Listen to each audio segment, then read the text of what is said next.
Hola, ¿cómo les va? Soy Pablo Carmignani y hoy vamos a hablar de los estudios preoperatorios. Piensen ustedes en una paciente de sexo femenino de 23 años, sin antecedentes patológicos, que juega al hockey y se presenta con una apendicitis aguda.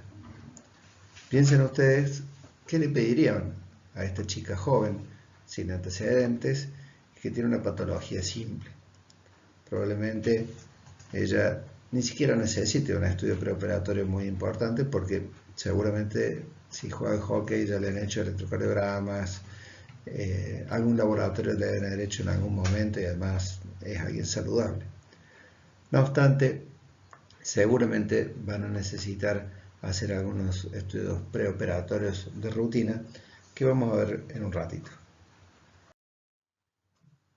Piensen ahora en este otro caso. Este es un señor de 47 años, fumador desde los 15, ha fumado más de 30 años, un gran fumador, que tiene una enfermedad pulmonar obstructiva crónica, tiene una patología pulmonar con repercusión cardiovascular y él, desgraciadamente, tiene un cáncer de pulmón y va a necesitar una neumonectomía, sacarle uno de sus dos pulmones.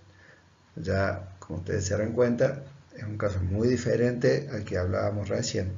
Y los estudios preoperatorios que este paciente va a necesitar, tanto por sus antecedentes como por el tipo de cirugía que va a requerir, son diferentes de lo que del caso de la chica, ¿no es cierto? El caso de la chica con apendicitis, probablemente con un electrocardiograma y unos análisis de sangre que tengan bien la coagulación es suficiente.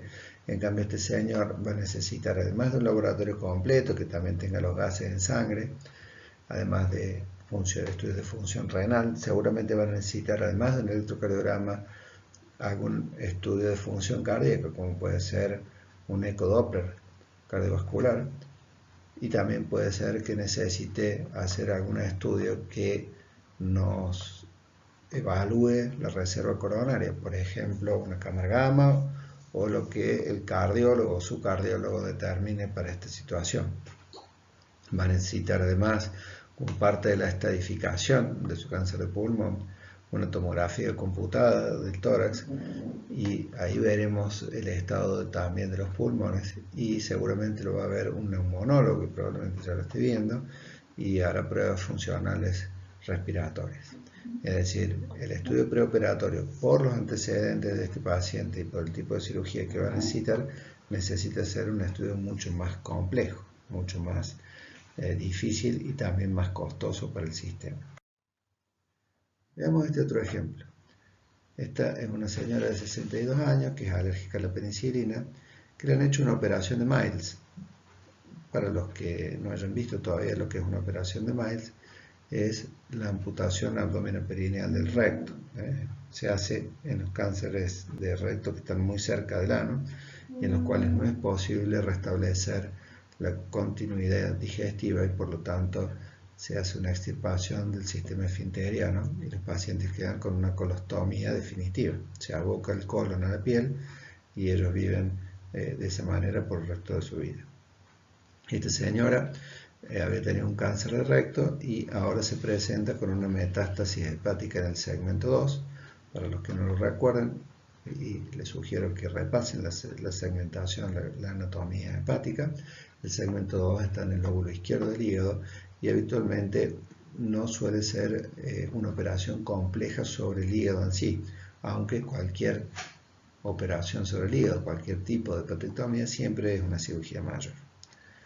Esta señora va a tener una cirugía laparoscópica y se va a resecar el segmento 2. Entonces, en este caso, distinto al hombre de la patología pulmonar, esta señora ha recibido quimioterapia y puede tener alteración de la función hepática. Entonces vamos a necesitar un hepatograma.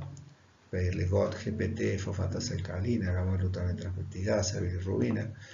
Y a veces algunas otras pruebas aún más sensibles que, bueno, no vienen el caso ahora, pero necesitamos tener una muy buena referencia de su funcionalidad hepática. Entonces va a necesitar, además del estudio de su función cardiovascular con un electrocardiograma, probablemente también le pidan un ecodoppler cardíaco y también va a necesitar una estadificación general de su enfermedad, ¿no es cierto? Habitualmente esto se hace con una tomografía por emisión de positrones, también llamada PET, y con eso uno logra descartar que haya enfermedad oncológica en otras partes del organismo. Entonces, como ven, ya tenemos otro perfil de paciente, otro tipo de cirugía, y eso va a meritar otro tipo de estudio preoperatorio.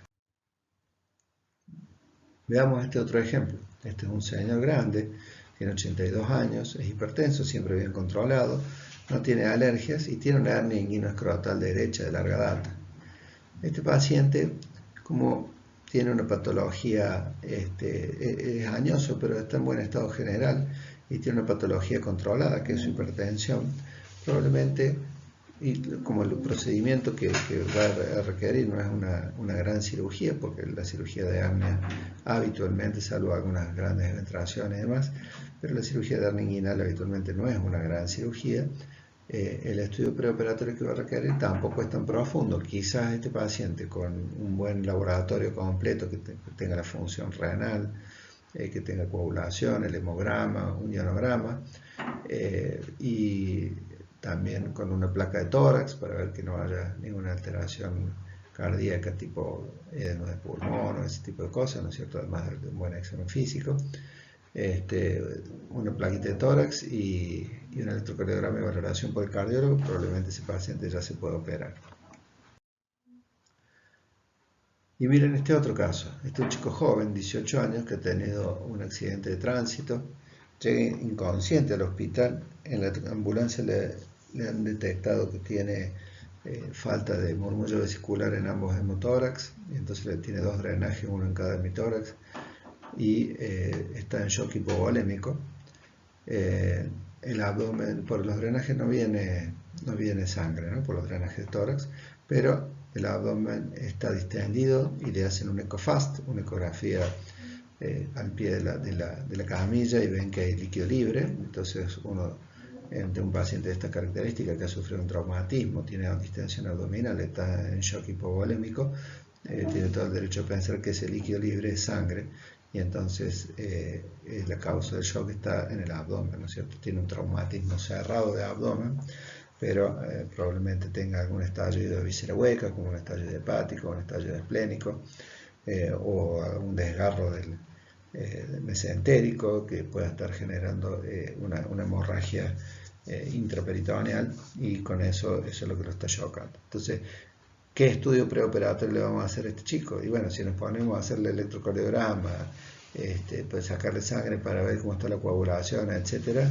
y esperamos los resultados, perdemos el paciente. Entonces, en este caso, el estudio preoperatorio, se hacen esas cosas, es decir, se saca sangre y se intenta, se monitoriza, apenas entra al quirófano, se lo monitoriza para ver la electrocardiografía, pero este paciente no va a tener resultados preoperatorios. Esto va derecho a quirófano, porque si no perdemos al paciente, ¿no? Entonces ven ustedes cómo los estudios preoperatorios varían mucho de acuerdo a tres parámetros principales, o a 3 factores. Uno son los relacionados al paciente, ¿no es cierto? No es lo mismo un paciente joven y sano que un paciente anciano y con muchos antecedentes, ¿no es cierto? Hay otro factor, el otro factor son los factores relacionados al tipo de operación. No es lo mismo, como decíamos recién, una operación de hernia que sacar un pulmón o sacar una parte grande del hígado. Y hay otras cosas, otros factores que están relacionados a ciertas prácticas institucionales. Ahí dice, all policies are local, es una expresión en inglés que tienen los sajones y que se refiere a que las políticas en cada institución pueden variar, y en algunas, por variaciones geográficas o por variaciones incluso interinstitucionales, en algunas van a aceptar operar con ciertos parámetros y otras van a operar con ciertos otros parámetros. Entonces, ustedes cuando estén frente a esta situación tienen que averiguarse en la institución qué tipo de estudios piden como requisito mínimo. En general, en cirugía estándar programada, los requisitos mínimos son un electrocardiograma y valoración cardiovascular preoperatoria, que lo hace un cardiólogo, un médico clínico capacitado, Un laboratorio que tenga el hemograma, las plaquetas, la coagulación PK-PTT, la glucemia, la función renal, que es la creatinina. Si es hepatobiliar el problema, por ejemplo, una cirugía de vesícula, van a necesitar COD, GPT, fosfatasa alcalina y bilirrubina. Y otras cosas si son otro tipo de operaciones, como veíamos recién, ¿no es cierto? Operaciones del sistema endocrino, como una suprarrenal o una tiroidectomía, etcétera, van a requerir ver los niveles hormonales, por ejemplo, ¿no es cierto?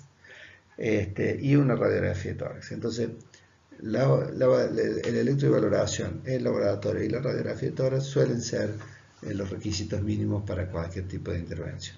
Y de ahí en más, ustedes verán, de acuerdo al tipo de paciente, al tipo de cirugía y a los criterios institucionales, cuál va a ser el estudio preoperatorio que van a necesitar hacer. Espero que les haya servido y nos vemos próximamente.